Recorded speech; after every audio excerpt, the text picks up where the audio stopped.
Would like to recognize Tina Panganiban Perez from GMA7 for her questions.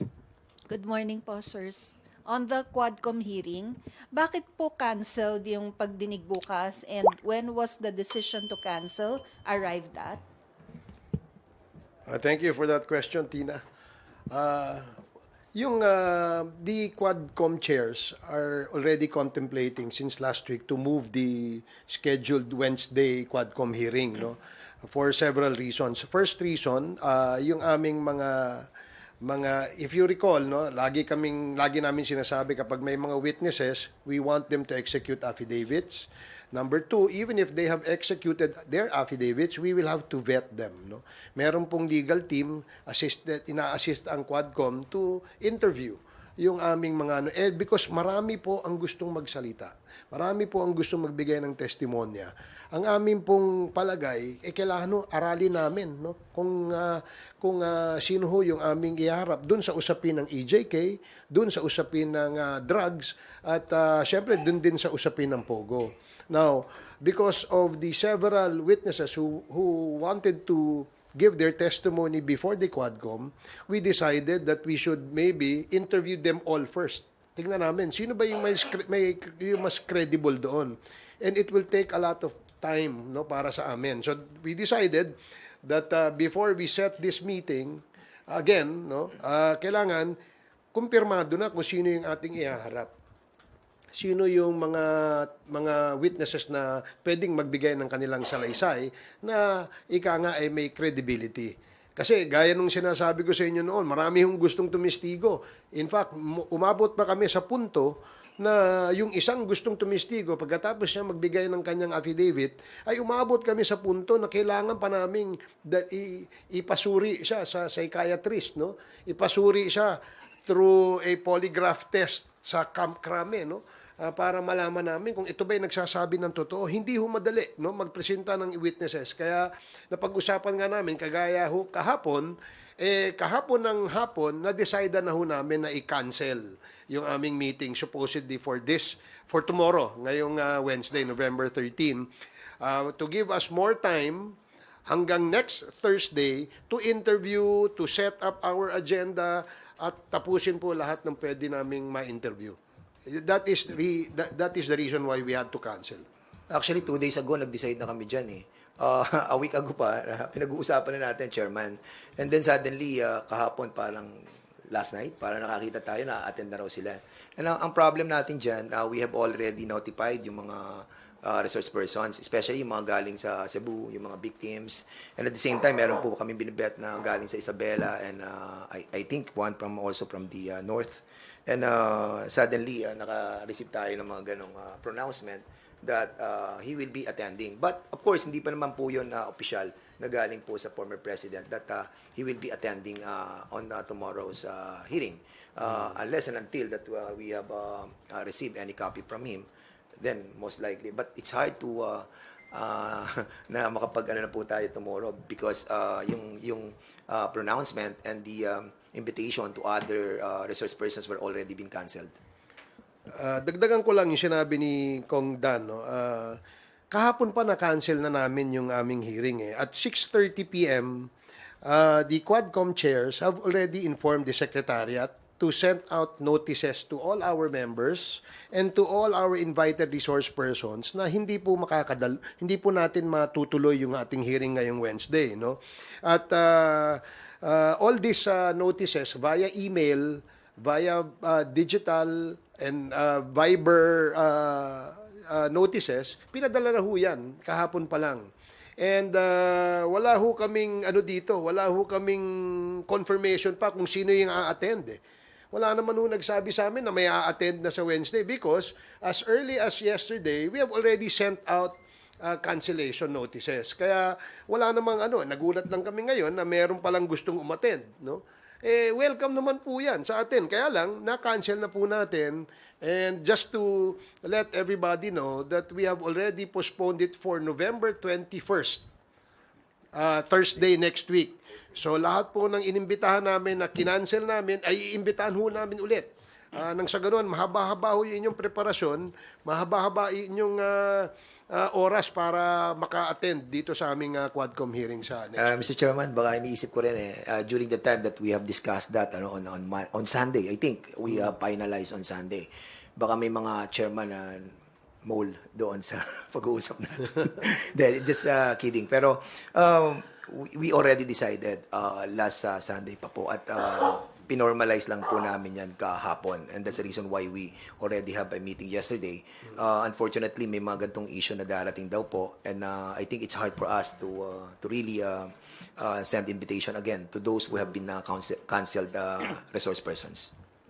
And kung wala naman talagang kung wala naman talagang direct statement ang ating former president na darating siya, tingin namin propaganda lang yung lumalabas ngayon sa internet, no, sa social media na darating siya. Kasi gusto rin naming dumating siya dahil pinagbantaan nga niya yung mga congressmen na sinasabi niya, sisipain daw niya, wala namang virtual kick.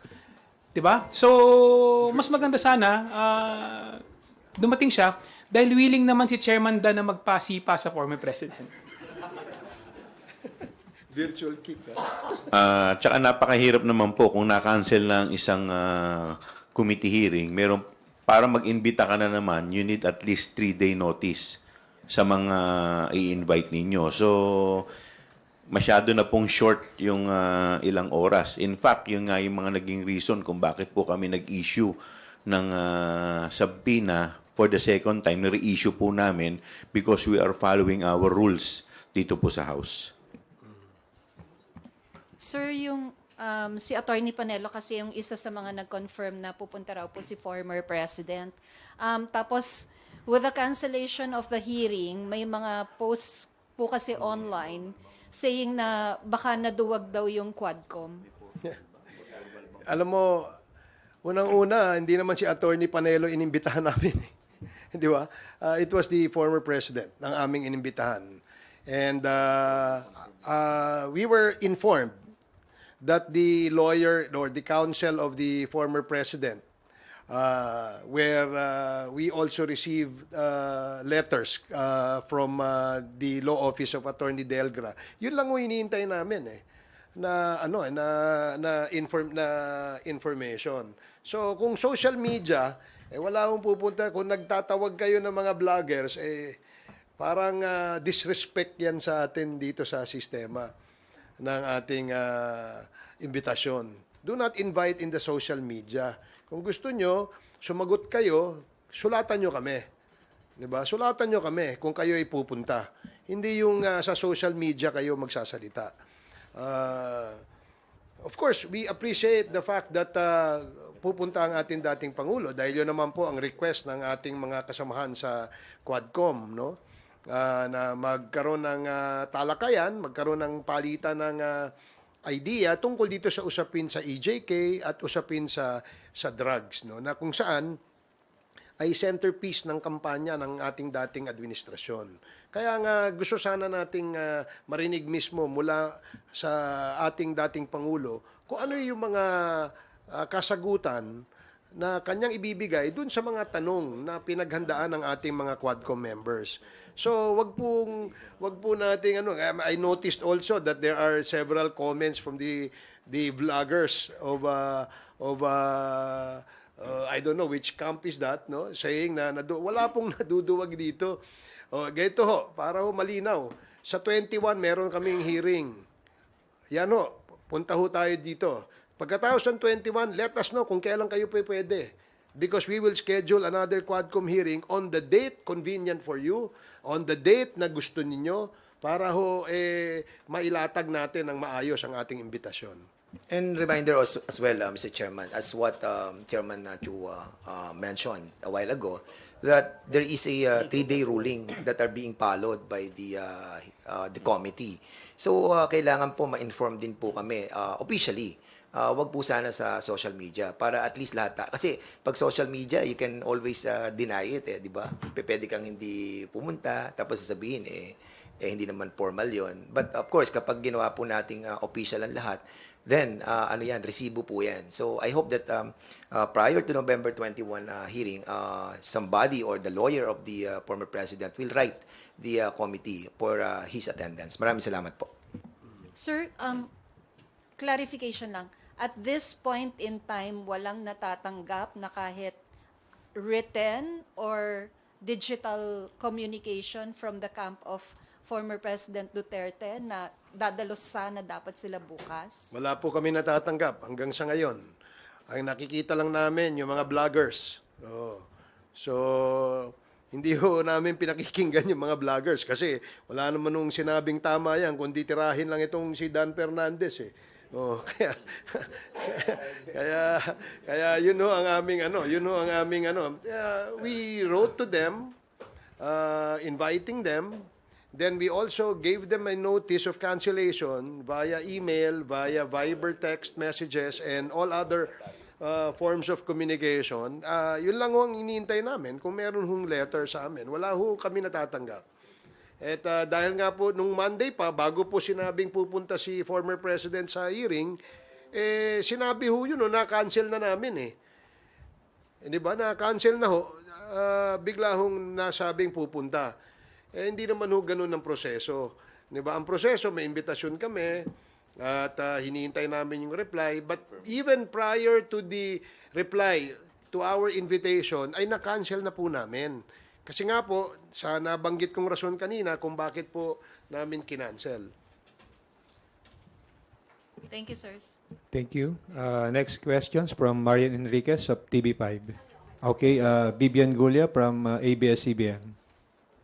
Actually, yung clarification ko yun lang din, sir. So, bali, 2 letters lang po yung na-receive ng Quadcom from the camp of the former president.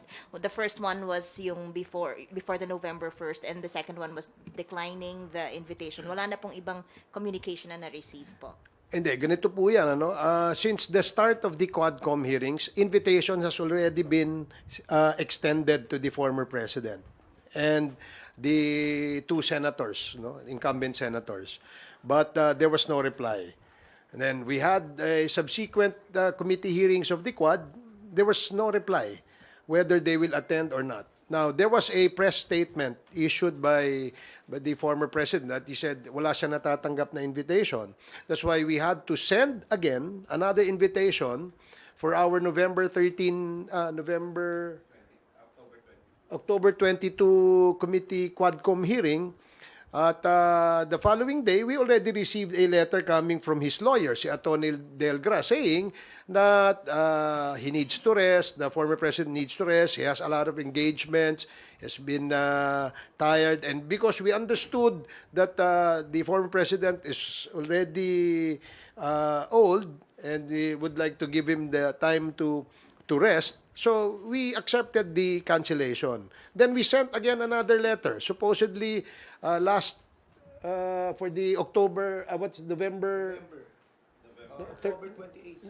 November 7 hearing. Then we received again another letter. Sinasabi na hindi siya pupunta because walang integridad ang Quadcom at na-prejudge na siya ni Congressman Dan Fernandez at ni Kong Benny Abante. At saka mahaba pa yung rason. So we accepted again the refusal to attend.